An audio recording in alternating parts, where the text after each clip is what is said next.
I went to Manila for a few days for a training, and sa mga araw na natapos ang sessions namin, I have a mission. The mission is to go to a nearby mall and try different bestseller items from stores na hindi ako familiar o sabihin na natin na wala sa Boracay. At syempre, bago ako nakarating sa Maynila, sumakay ako sa bangka, naglakad sa ponton.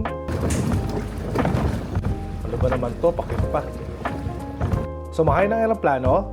FYI, hindi po to sponsored ng AirAsia. Pero kung meron naman mag-i-sponsor dyan, why not? So ayun nga, lumipad na ang eroplano. Teka, ba't umuusok to? Naglanding, kinuha ang bagahe, nag-grab papunta sa hotel, at eto na nga tayo. Back to you, Robert. Hi, eto, kararating ko nga lang. At pupunta tayo sa isang malapit na super mall dito sa hotel kung saan ako nag-i-stay. And we will try different things na meron dito nga sa Maynila na wala sa isla. Pero sa ngayon, maghahanap muna tayo ng mga kainan kasi nagugutom na ako at hindi pa ako nakapag-lunch. And I'm sure, madaming klase ng pagkain dito na hindi namin natitikman sa Boracay. Pero teka, magbibihis muna ako dahil eto, haggard na nga ako dahil sa biyahe. Oops, teka, yung camera ko. Okay. So nandito na nga tayo sa Festival Super Mall in Alabang, Muntinlupa City in Metro Manila. At here is our first stop, Pie Express. Ano yung pinaka bestseller dito sa mga to? Kasi yung available sir, yung bestseller po yung cheese po and original. Cheese and original. Okay, sige, pabili ako isa, titikman ko. Here it is, a 59 pesos cheese tofu empanada. Ininit siya ni ate sa toaster. And medyo napahaba ata kaya medyo nasunog siya. Medyo lang naman, hehe. Mainit siya kaya ingat lang and surprisingly masarap siya. Flavorful and lasang-lasa din yung cheese. And actually, hindi mo mamalayan na tofu pala siya, parang chicken meat nga siya eh. Perfect for a quick snack. Ayos! Next is drinks. And look what I found. It looks interesting naman. Ano po yung ano niya dito? Pinaka bestseller? Calamansi or lemon? Sige. Tikman natin tong ano, mansi. 120. Ay, anong size? Yung ano lang, yung maliit lang. Okay, eto na siya. Tikman na natin. Ayos na ayos yung tubo mansi na drink. Something different and it feels natural kasi nga freshly grind na tubo siya. Right now naman, maghahanap tayo ng sabihin natin for a main dish. At eto na nga, napadpad naman ako dito sa food court ng Landmark and eto ang nakita ko. Hi! Miss, ano yung ano nyo dito? Bestseller. Bestseller, dami po ng may lechon mako. So, means itong lechon Macau rice. Sige, bigyan mo nga ako isa niyan. Grabe, tignan nyo naman, nakakagigil, mukhang masarap. And eto na siya.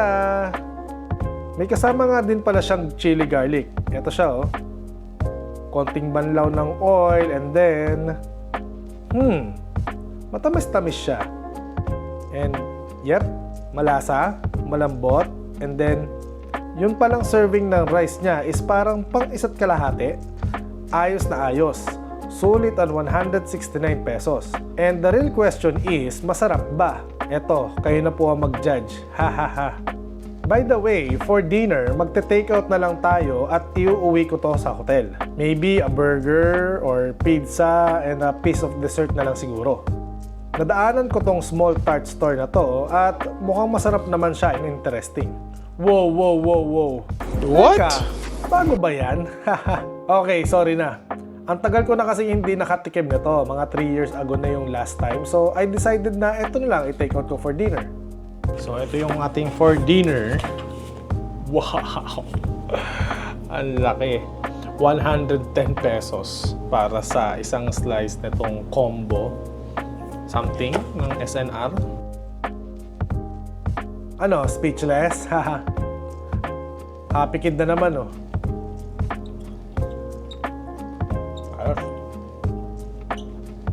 We got a tart! Yummy! Siyempre, may kasamang black coffee. Oh, sino pa dyan na nagkakape sa gabi o ginagawa tong pampatulog? Present! Hehe.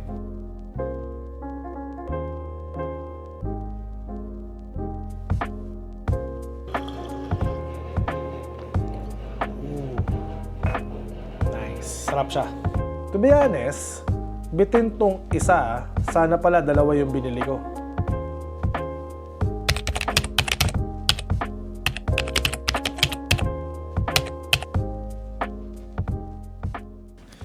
Hi guys, tapos na yung training namin for today. So ngayon, babalik ako doon sa Super Mall na pinuntahan natin kahapon for day 2. At titikim tayo ng mga pagkain na bago para sa akin. Gutom na ako, tara. At dahil gabi na, time for dinner, I found this small burger stall na mukhang masarap. Hello po, ano po ang best seller ninyo?